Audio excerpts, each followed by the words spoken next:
All right. Good morning, boys and girls. Last we read was chapter 15 in Swindle. And where we left off, they had a meeting, and he was inviting all the people to take part in the heist.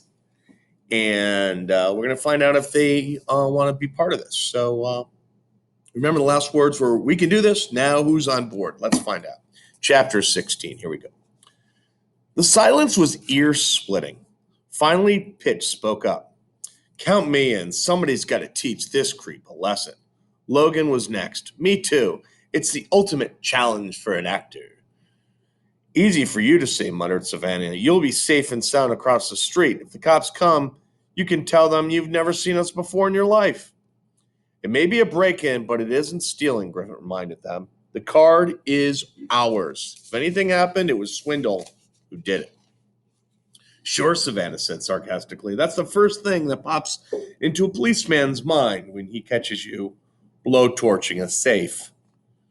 "If you don't make the payments on your car," Griffin argued, "they send a guy to repossess it. He steals it just like any car thief would. But it's perfectly legal."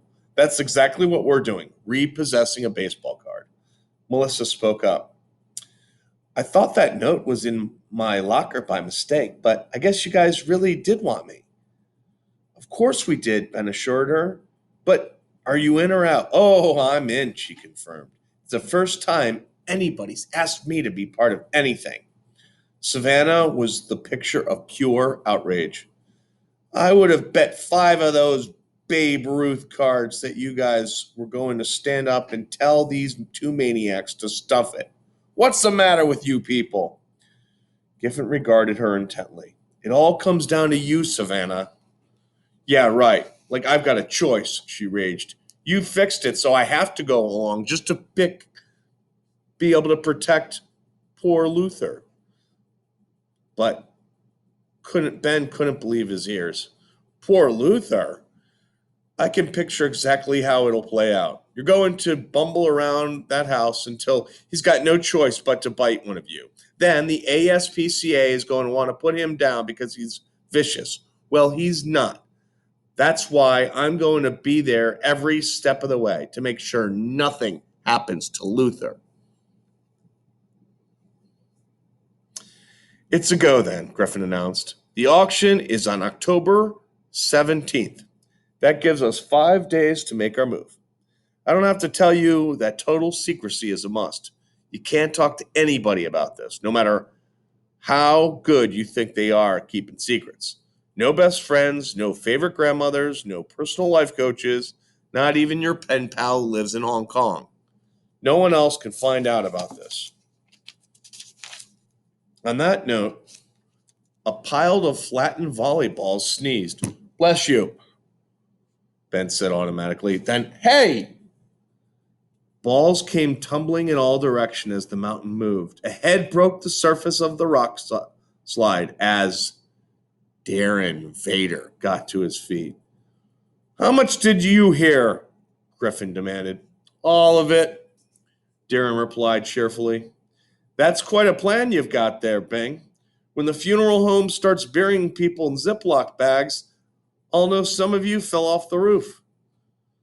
"If you breathe a word of this, take it easy, Shorty," Darren interrupted. "I don't want to rat you out.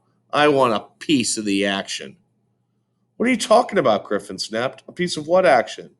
"I want in on the heist." "No way," Griffin ruled. "We picked the team to fit the plan. If suddenly we have an opening for an obnoxious big mouth, you'll be the first person we call." "You need me," Darren argued. "You got a climber, an actor, a computer geek, and a dog handler. But you're missing one thing: muscle." "Baseball card isn't very heavy," Ben said evenly. "But people are, especially if you have to lower them by ropes or pull them up again. Through a skylight, let's say." "I don't care how strong you are," Griffin seethed. "You don't call the shots. There are 6 of us and only one of you." "Fine, but I will have to walk out of here. After I walk out of here, I'm going straight to Mr. Palomino." Griffin stared at him, his eyes twin lasers. "You wouldn't dare." Darren seemed surprised. It wouldn't take much daring from me. You're the ones who are going to be in ton of trouble. Griffin read Darren's mocking expression and knew that the threat was real. Darren had been his nemesis ever since kindergarten. He wouldn't hesitate to sell them out. It all came down to either or. Either let Darren in or give up the plan altogether. He looked from face to face at Ben and the team. One at a time they nodded. Pitch was last. Can't hurt to have a musclehead around. Darren beamed. You won't regret this. Griffin regretted it already. All right, that leaves us with chapter 17. So looks like now they got their team together, even one guy they didn't want on their team.